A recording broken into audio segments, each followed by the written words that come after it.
Hello दोस्तों, कैसे हैं। मैं अश्विनी कुमार जोशी एजे क्लासेस में आपका हार्दिक स्वागत एवं अभिनंदन करता हूं। दोस्तों, आपको पता है बिहार बीपीएससी टीआरई 3.0 जो पेपर कैंसिल हो गया था वो फिर से होने वाला है 27, 28, 29 जून तक हो जाएगा। उसी क्रम में 6 to 8 या 1 से लेकर 12 तक कह सकते हैं जो साइंस में पूछ सकता है, बहुत ही मोस्ट इम्पॉर्टेंट टॉपिक उसका निचोड़ आपके लिए हम लेकर आए हैं। बहुत ही कंक्लूसिव चीज़ें पढ़ेंगे हम, बहुत डिटेल नहीं पढ़ेंगे। प्रयास करेंगे कि यही एकमात्र वीडियो आपके कम से कम 6 से 7 सवाल फंसा देगा दोस्तों। बस इसके लिए आपको चैनल को लाइक करना है, शेयर करना है और सब्सक्राइब करना है दोस्तों। हम इस वीडियोस के माध्यम से आपको फ्री में चीज़ें देंगे, वो भी ऑथेंटिक चीज़ें। हम उन चीज़ों को आपके लिए लिख कर लेकर आए हैं, नोट्स बना कर लाए हैं दोस्तों। आपको इन्हीं चीज़ों से बेस्ट चीज़ें देने का प्रयास करेंगे दोस्तों। स्मार्ट बोर्ड अपने पास नहीं है दोस्तों, लेकिन फिर भी आपको बेहतरीन से बेहतरीन चीज़ें हम देने का प्रयास करेंगे। बस आपको हमारे साथ वीडियो पर लास्ट तक बने रहना है और लाइक शेयर और सब्सक्राइब जरूर करना है दोस्तों, ठीक है। तो आइए लेट न करते हुए हम शुरुआत करते हैं दोस्तों। सबसे पहले हम जानते हैं जहां क्वेश्चन आता है नाभिक। दोस्तों, हम पूरा चैप्टर नहीं पढ़ेंगे, हम चीजों को निचोड़ से पढ़ने का प्रयास करेंगे। नाभिक, आपको पता है कि ये हमारा नाभिक होता है दोस्तों, और नाभिक के अंदर क्या होता है दोस्तों, तो न्यूट्रॉन प्लस प्रोटॉन, मतलब ये दोनों होते हैं। तो एग्जाम में क्वेश्चन आता है नाभिक के अंदर क्या क्या होता है, तो न्यूट्रॉन प्लस प्रोटॉन होता है। तो बाहर क्या होता है, इलेक्ट्रॉन होता है। बाहर क्या होता है, इलेक्ट्रॉन होता है मेरे दोस्तों। ये इलेक्ट्रॉन है। इलेक्ट्रॉन पर कैसा चार्ज होता है, तो नेगेटिव चार्ज होता है मेरे दोस्तों। न्यूट्रॉन न्यूट्रल होता है, प्रोटॉन पर पॉजिटिव चार्ज होता है। ये भी क्वेश्चन एग्जाम में पूछा जाता है कि इलेक्ट्रॉन पर कैसा चार्ज होता है, कैसा आवेश होता है, तो नेगेटिव होता है। प्रोटॉन पर कैसा होता है, न्यूट्रॉन पर कैसा होता है, ये सब चीजें एग्जाम में पूछी जाती हैं और पूछा जाता है। अब यहाँ पर हमने लिख दिया है, तो एग्जाम में भी तो हो सकता है न्यूट्रॉन की खोज किसने की, प्रोटॉन की खोज किसने की और इलेक्ट्रॉन की खोज किसने की। तो मेरे दोस्तों, न्यूट्रॉन की खोज किसने की है, चैडविक ने की है। किसने की है मेरे दोस्तों, चैडविक ने की है। इसकी खोज रदरफोर्ड ने की है और इलेक्ट्रॉन की खोज ईटा परमाचा जे थॉमसन ने किया है।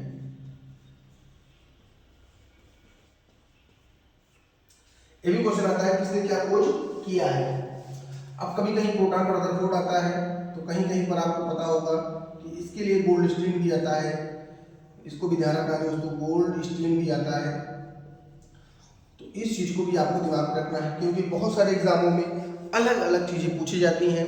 तो कई बार रदरफोर्ड के ऑप्शन में होता है, कई बार गोल्डस्टीन होता है।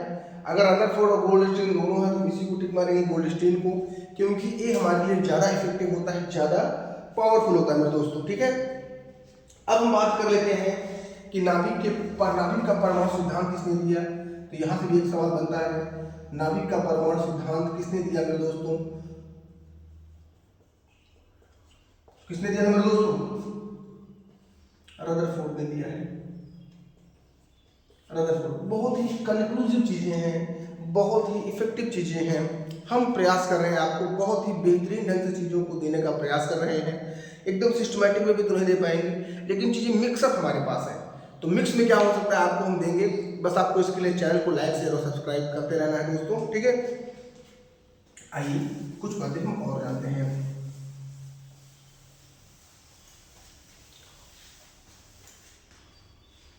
दोस्तों। पूछता है कुछ महत्वपूर्ण मात्रक होते हैं, महत्वपूर्ण मात्रक।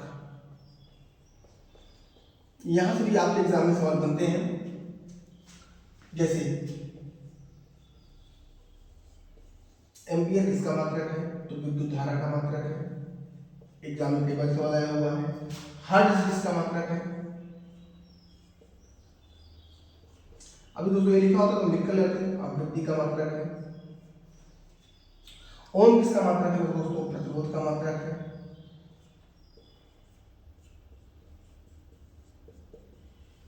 नोट्स हमने आपके लिए बनाया दोस्तों, ठीक है। पास्कल किसका मात्रक है मेरे दोस्तों, पास्कल किसका मात्रक है? तो दाब का मात्रक है।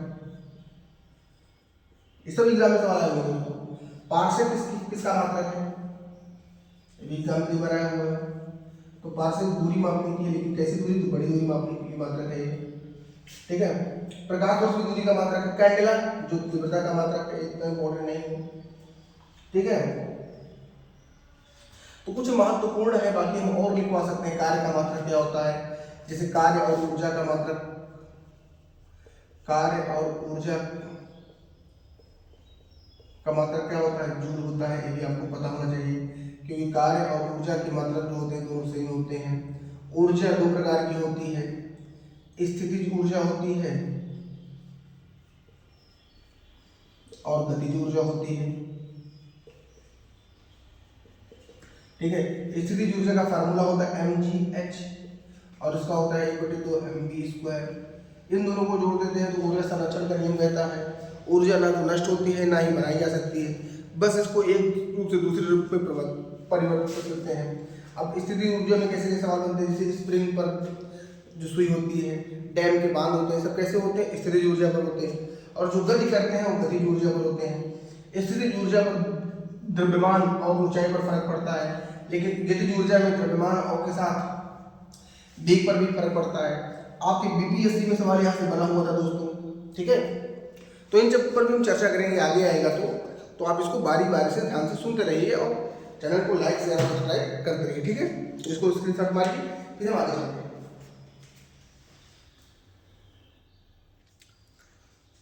हम छोटे छोटे वीडियोज आपको 10-15 मिनट का देंगे, लेकिन उसमें आपके लिए हम बहुत सारी चीज़ें नई नई करने का प्रयास करेंगे। देखिए 1 घंटे का वीडियो तो हम बना ही नहीं पाएंगे दोस्तों, आपको पता है एडिट करना, अपलोड करना, ये सब चीज़ें ऑनलाइन डायरेक्टली वीडियो दे सकते हैं, लेकिन हमारे पास उतना टाइम नहीं है। ठीक है। तो कुछ और चीज़ों पर हम चर्चा कर लेते हैं। जैसे कुछ फार्मूले होते हैं, जैसे लाफिंग गैस। लाफिंग गैस का फार्मूला क्या होता है? ये भी एग्जाम में आता है।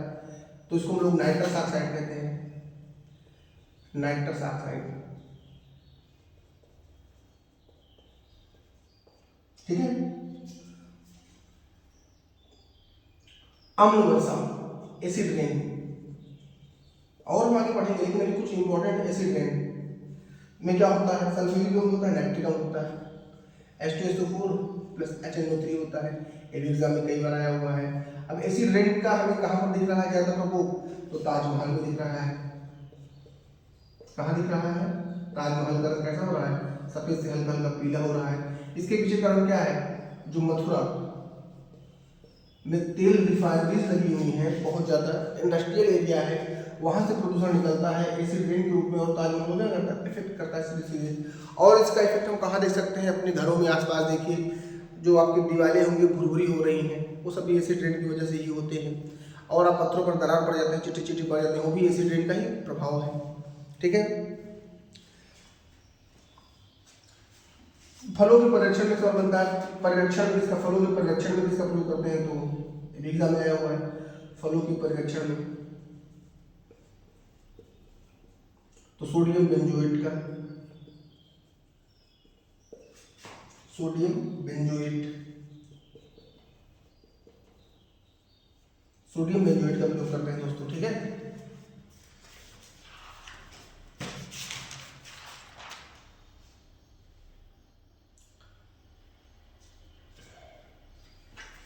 और बहुत सारे फार्मूले लिख सकते हैं, लेकिन अभी इतना ऐसे हम आगे पढ़ेंगे सब लाफिंग नाइट्रिक एसिड, HNO3, क्या बहुत सारी चीज़ें सीखेंगे, लेकिन वो आगे। ठीक है। आप इतना लिखिए,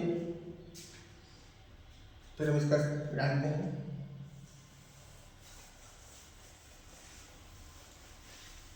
दोस्तों अगर आप इसको भी लगातार सीख लेते हैं ना, तो आपको एक अलग अनुभव, एक अलग जोश जुनून मिलेगा।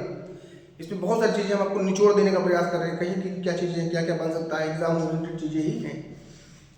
जैसे अभी यहाँ पर कुछ महत्वपूर्ण मापक है, जैसे हाइग्रोमीटर से क्या मापा जाता है? हाइग्रोमीटर से क्या मापा जाता है? तो आर्द्रता मापा जाता है। एग्जाम में आया हुआ सवाल है, आर्द्रता। पायरोमीटर से हम क्या मापते हैं? एग्जाम में आया हुआ है, पायरोमीटर से हम क्या मापते हैं, ये भी आया हुआ सवाल है। तापमान मापते हैं।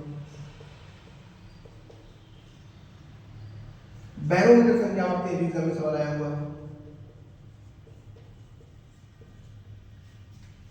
दाब मापते हैं।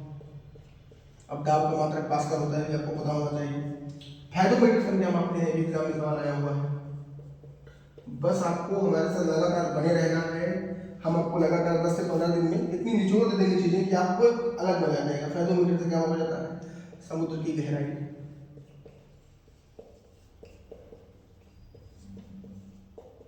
और समुद्र की गहराई मापने के लिए हम सोनार का प्रयोग करते हैं। ठीक है।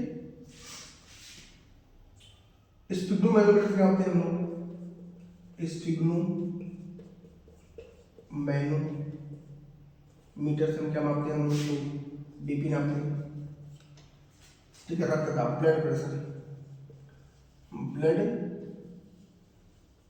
प्रेशर मापते हैं, रक्तदाब मापते हैं। और बहुत सारे सवाल हैं, लेकिन सवाल मैक्सिमम यहीं से बन जाते हैं। ठीक है। तो इन चीज़ों को आपको बारीकी से समझना है, छोटे छोटे प्रयास। फिर हम कुछ आगे आएंगे, फिर इसको ले लेंगे, फिर आपका रिवीजन करवा देंगे, आगे की चीज़ें बता देंगे आपको। ठीक है दोस्तों, तो आज हमने फिर से शुरुआत किया है, इनिशिएटिव शुरुआत होगी आपके लिए। बस आपको हमारा सपोर्ट करना है दोस्तों, और लाइक शेयर सब्सक्राइब भी करना है, जिससे थोड़ा अपना परिवार बड़ा हो सके, बड़ा बन सके, हम आपके लिए तत्पर रहें। बस आप हमारा सपोर्ट करिए दोस्तों। ठीक है। फिर मिलते हैं नेक्स्ट वीडियो पर, तब तक के लिए धन्यवाद।